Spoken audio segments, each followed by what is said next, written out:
নমস্কার, youtube.com রণধীর চ্যানেলে সবাইকে স্বাগত জানাই। তোমরা দেখছো Bengali to English learning class. আমাদের লাস্ট পড়া দেওয়া ছিল 30 পাতা 5 থেকে। এখানে একটা প্যারাগ্রাফ টাইপ দেওয়া আছে কিছুটা, একটা ছেলে যার নাম হচ্ছে রাজদীপ।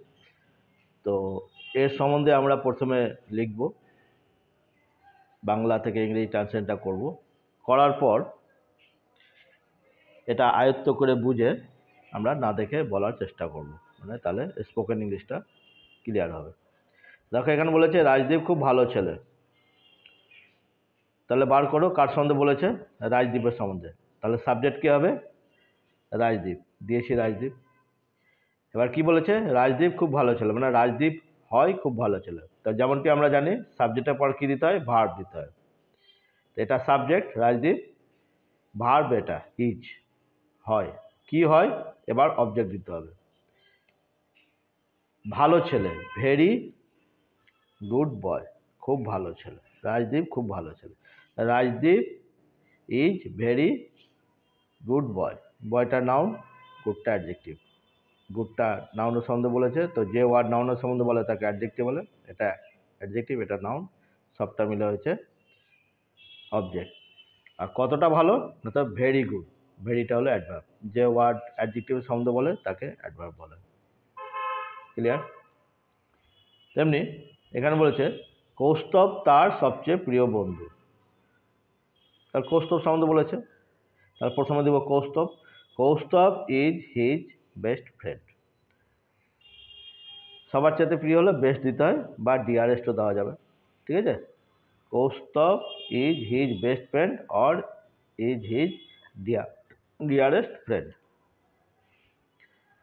সৃজিত, জীবেশ ও সান্নিধ্য ওদের খেলার সাথী। সৃজিত, জীবেশ অ্যান্ড সান্নিধ্য, এখানে চারজন সম্বন্ধে বলেছে। একজন হলে ইজ হতো, আর একের বেশি সাবজেক্ট হলে আর হয়, সেজন্য আর দিয়েছি। আর হয় কি হয়, না তো তাদের খেলার সাথে, দে আর প্লেমেট, ঠিক আছে, দিলাম। এবার কি বলেছে, ঋতশ্রী খুব শান্ত।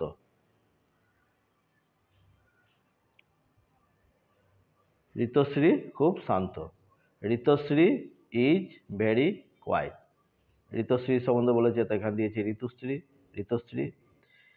তারপর ভার্ব ইজ, হয় কি হয়, না তো খুব শান্ত, ভেরি কোয়াইট, কোয়াইটটা অ্যাডজেক্টিভ, ভেরিটা অ্যাডভার্ব। নেক্সট, অদ্রিতা ডাক্তার হবে। তো অদ্রিতা সম্বন্ধে বলেছে, সেজন্য অদ্রিতা, এটা অদ্রিতা দিয়েছি। আবার হবে বলেছে, মানে future tense, will be doctor. Adrita will be doctor. Next কি বলেছে, রাজশ্রীর মা একজন শিক্ষিকা। তা দিয়েছি the mother of Rajashree is a teacher.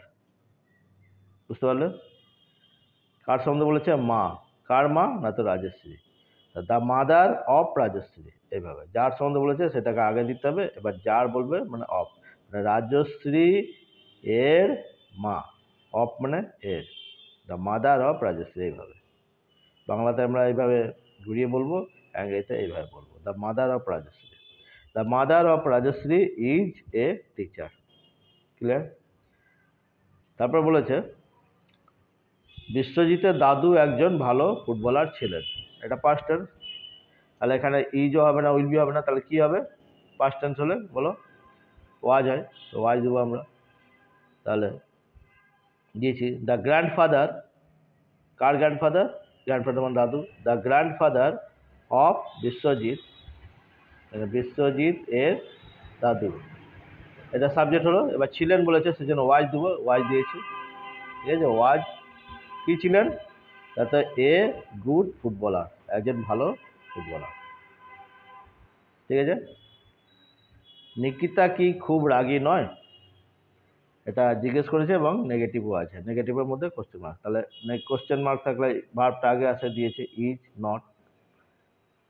Is not Nikita very angry. Is not Nikita very angry.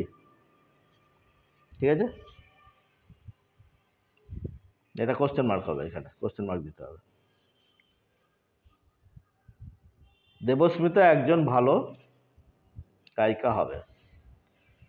তো দেবস্মিতা সম্বন্ধে বলেছে, তো প্রথমে কি দেবো? প্রথমে দেবস্মিতাই দেবো। হবে বলেছে, দেবস্মিতা কি একজন ভালো গায়িকা হবে জিজ্ঞেস করেছে আবার, কোশ্চেন মার্ক। তাহলে ভার্বটা আগে চলে আসবে, will. Will Debasmita be a good singer? বলেছে দেবস্মিতা কি ভালো গায়িকা হবে, তাহলে ভার্বটা আগে চলে এলো, will Debasmita be a good doctor. জিজ্ঞেস করা থাকলে উইল আর বি এর মাঝখানে সাবজেক্টটা ঢুকে যায়, ঢুকিয়ে দিয়েছে এখানে। এটা দেবস্মিতার সাবজেক্ট, ভার্ব হবে কি হবে না, তো একটা ভালো গায়িকা, এ গুড সিঙ্গার। তারপর বলেছে অচিস্মিতা, অচিস্মিতা কি একজন কবি হবে না? তাহলে এটাও জিজ্ঞেস করা আছে এবং এখানে না ভরা আছে, এখানে না ছিল না, এটাতে না আছে। Will not Achismita be a good poet? বুঝতে পারলে? জিজ্ঞেস করেছে বলে উইলটা আগে দিলাম, উইল আর বি এর মাঝখানে অচিস্মিতা সাবজেক্টটা ঢুকে যাবে, এবং যেহেতু নট আছে সেজন্য নটটা ভার্বের পরে দিয়ে দিলাম। নট বসাবার নিয়ম আমি আগে বলেছি, আবার বলে দিচ্ছি, যে যদি নট থাকে, না কোশ্চেন মার্ক যদি থাকে, তাহলে সাবজেক্ট যদি নাউন হয় তার আগে হবে নট, আর সাবজেক্ট যদি প্রোনাউন হয় তার পরে হবে নট। যদি সে বলা থাকতো প্রোনাউন, তাহলে উইল হি নট বি এভাবে হতো, কিন্তু এটা নাউন সেজন্য তার আগে নট হয়েছে। Clear? Will not Achismita be a good poet. তারপরে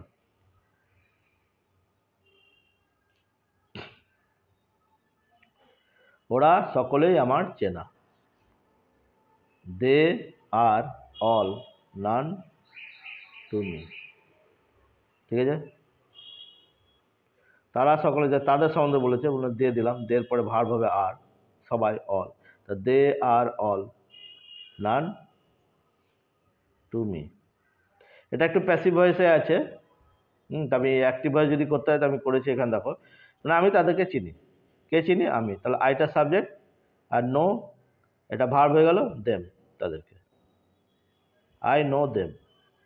আমি প্যাসিভ ভয়েস পরে করাবো, এখন এটা এই লাইনটা আমি বুঝাচ্ছি না, তাহলে এটুকু জেনে রাখবো, দে are all none to me বললে হবে, কিংবা আমি তাদেরকে চিনি, এখানে ঘুরিয়ে বলা আছে, হ্যাঁ, যে তাদের ওরা সকলে আমার চেনা। যদি বলতো এখানে যে আমরা তাদের সবাইকে চিনি, তখন এইভাবে হতো, I know all of them বা আই নো দেম। ঠিক আছে, তো আমি এটা পড়াটা দিয়েছিলাম, তো যারা করেছিলে তারা মিলিয়ে নিও। আমি একবার ঘুরিয়ে দেখে দিয়েছি, যেমনটি দেখায় তোমাদেরকে। আর যারা করনি তারা অবশ্যই আমার ভিডিওটা দেখে বুঝে তারপর আবার করবে। তো আমাদের প্রথম চ্যাপ্টার শেষ হলো এখানে, এবার আমরা সেকেন্ড চ্যাপ্টার আরম্ভ করব। সেকেন্ড চ্যাপ্টার যেটা যা করব সেটা হচ্ছে ইউজিং ভার্ব টু হ্যাভ বা হ্যাজ। এটা আমি দেখিয়ে রাখছি, তোমরা একটু পড়ে রাখবে, যে আমার আছে আই হ্যাভ, তোমার আছে ইউ হ্যাভ, এভাবে করা আছে। এটা পড়বে এখান থেকে এতটা, আমি পরের দিন যখন ভিডিও ছাড়বো এটাকে বুঝিয়ে তোমাদেরকে এক্সপ্লেন করে দেবো। তো এই যে রাজদীপ সম্বন্ধে আমরা যে প্যারাগ্রাফটা করলাম, এটাও রাজদীপ সম্বন্ধে 2-4 লাইন লেখা আছে। তোমরা প্যারাগ্রাফ মানে ট্রান্সলেটটা করার পর অবশ্যই বলার চেষ্টা করবে। এভাবে আমরা আস্তে আস্তে এগোবো। বেশ, খুব ভালো লাগলো, তো আশা করি তোমাদেরও ভালো লাগছে। তো অবশ্যই লাইক করবে, শেয়ার করবে এবং সাবস্ক্রাইব করবে। ওকে, থ্যাংক ইউ।